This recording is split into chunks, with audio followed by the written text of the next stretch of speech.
All right, so I hate to be the one to tell you, but your smart TV is just trying to sell you stuff. Every single time that you turn it on, there's another ad, there's another autoplay trailer, another sponsored tile for something that you will never watch. And if that weren't annoying enough, the TV manufacturer gets to decide which apps that you have access to. And if they just stop supporting certain apps, well then guess what? You magically lose access to something that you originally paid for. The good news is that for as little as 20 bucks, you can bypass almost all of those with a dedicated streaming device. You get to choose your interface, your updates, making it easier for you to control your level of annoyance. So let's talk about which streaming devices are actually worth your money in 2025 and which ones are just quietly becoming the new cable box.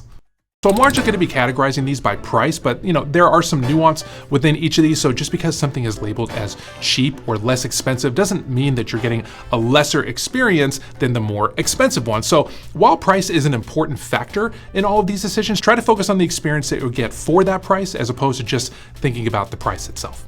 All right, so if you need something entry level and reliable, maybe for like an older bedroom or like a guest room setup, there are a couple budget heroes for under $40 that will surprise you. Roku's latest streaming stick is just 29 bucks and their streaming stick plus is 39 bucks. They're small, they're fast, they're extremely easy to use, kind of like the setup that your parents can do without giving you a call. The interface is clean and simple, just kind of like a grid of apps, and the Roku's app selection is absolutely massive. If a streaming service exists, odds are Roku probably has access to it. And not only are these small in price, they're also small physically, about 35% smaller than most of the other competitors out there. So like when you're plugging it into an HDMI port in the back, it won't get in the way of other HDMI ports or block anything. Most TVs can power them via USB, which is kind of great if you have like a wall mounted setup where, finding another outlet can be a nightmare if you don't have a plug up there or an extra one, and you don't want that ugly cable kind of hanging down on your wall. Now, not everything is rainbow and sunshine with these. We have to talk about Roku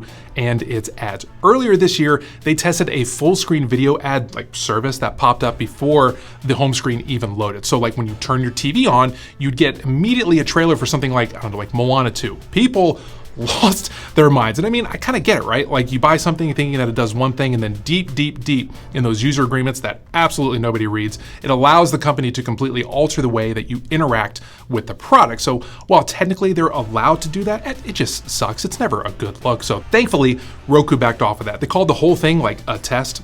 Sure. But the fact that they even tried it tells you exactly where things are heading. Now, in saying all that, as of right now, their home screen ads are still relatively tame. They're kind of like banner style, not auto-playing ads or anything like that. It's just kind of up there and something that you can easily ignore. It's certainly a lot more tolerable than you'll find elsewhere, at least for right now. But if you can live with all that, Roku is still the easiest, most user-friendly option out there. The $39 plus model is still kind of the sweet spot. It supports 4K and HDR. Only go for the $29 model if you're hooking it up to like a 1080p TV and don't plan on upgrading anytime soon. Again, like spare bedroom kind of stuff. Now, if you want to spend even less, Walmart's On 4K Pro is kind of ridiculous for the price. It's around 20 bucks and it runs the full Google TV experience. It's not the snappiest performer, but it's certainly surprisingly capable. If you prefer Google's interface or you want like a tighter integration with like Android or Google services that you might already use, it's a shockingly good option for the money. Just don't expect the apps to load super fast or anything. Now, if you're looking for something that's a little nicer, something that feels a little bit more premium without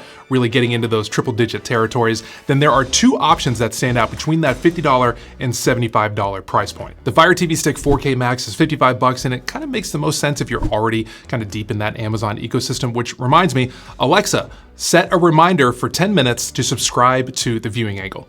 Thank you. So if you use said Amazon smart home speaker to control your lights, stream Prime Video, or listen to Amazon Music, this feels like a good extension of that. The performance is solid, the Wi-Fi is fast, and it supports everything from Dolby Vision to Atmos. Now, the interface definitely promotes Amazon content pretty hard, but if you're already kind of in that world, then you're kind of used to it, it tends to feel a little bit more helpful than annoying. And also the perk is that the remote control is a voice remote control. It's actually really great. You can use it to control your smart lights or check the weather just by talking into it.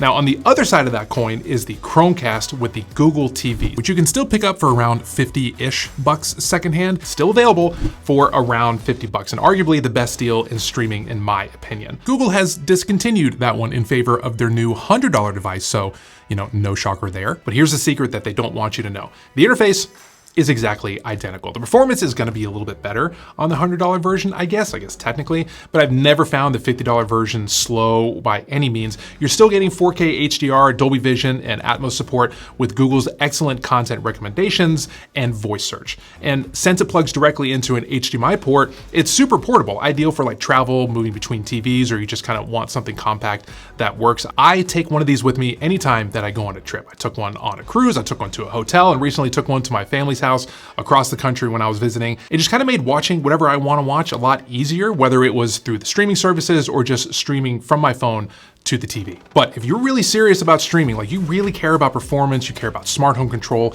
and you care about a clean interface, then you're probably looking at that $100 and up category. And for most people who want the best overall experience, again, I think that $100 Google TV streamer I mentioned is kind of the one to get. It does take everything good about the cheaper Chromecast and sort of upgrades the hardware. You do get a faster chip, it's Wi-Fi 6E, you do get an Ethernet port, which is great for like kind of stable wired connections, and fully support for things like Dolby Vision, Atmos, and the AV1 decoding. While the $50 version of that does have a lot of features, that version of the Chromecast does not come with a remote, so you're stuck relying on your phone as a remote, which is kind of a huge miss for that $50 price point in my opinion.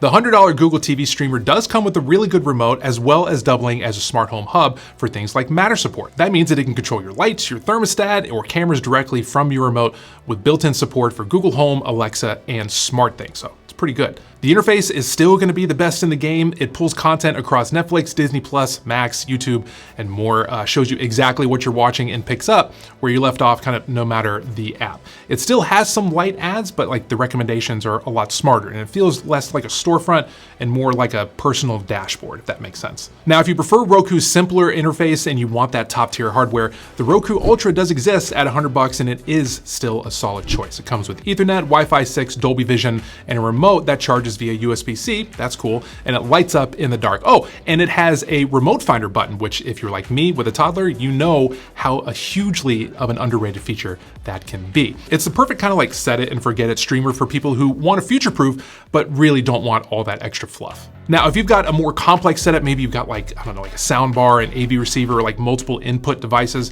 then the Fire TV Cube might be worth the $140. It's basically just a Fire Stick and an Echo speaker mashed together, and it uses IR blasters to control your entire entertainment system. So you can say like, that word, turn on the TV, switch to HDMI 2, and play Stranger Things, and it'll actually do all of those things in that order. If you're already in Amazon's world and you want like a nice hands-free control over your home theater, then this is about as streamlined as it gets.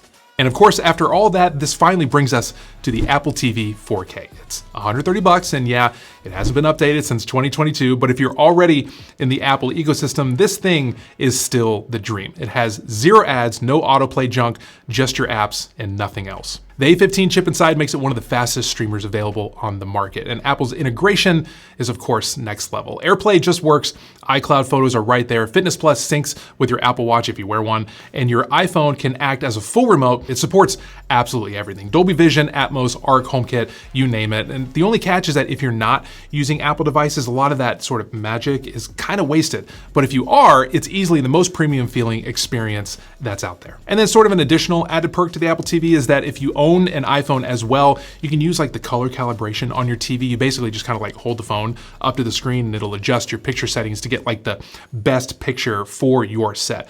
I still think that just switching it to Dolby is going to give you a better overall picture quality, but you know, if you want that unique color calibration feature, it's available for you with the Apple TV 4K. So after all of that, which one should you buy? If you want something cheap and simple, then just get the Roku Streaming Stick Plus for $39. It's the easiest to use and it has really great app support. If you live in Amazon's ecosystem, grab the Fire Stick TV 4K Max for $55. It fits perfectly into kind of the rest of your setup. If you want the cleanest Google interface without paying top dollar, then get that Chromecast with Google TV for $50 while it's still around. If you can spend $100 and you want something that's fast, polished, and most importantly, future-proof, the Google TV streamer is going to be the best overall experience. But if you're in Apple's world and you want the one streaming box that doesn't try to sell you something else every time that you turn your TV on, then the Apple TV 4K is still worth the money. All these final recommendations are fast enough for things like 4K. It supports all the major apps and are miles better than whatever your TV came with. The real question that this comes down to is, what do you value most? Is it price, simplicity, smart home integration, or just kind of getting through a movie night without being pitched 5 new subscription bundles? Links to everything are going to be in the description down below, and let me know which one that you're using or if I missed your favorite. And if you're also looking for a brand new TV along with your new streaming stick, then I do have a whole video of great recommendations for which TVs are worth buying right now. You see it up on the screen here, or you can see it down in the description. So thank you so much for watching, and I'll see you in the next one.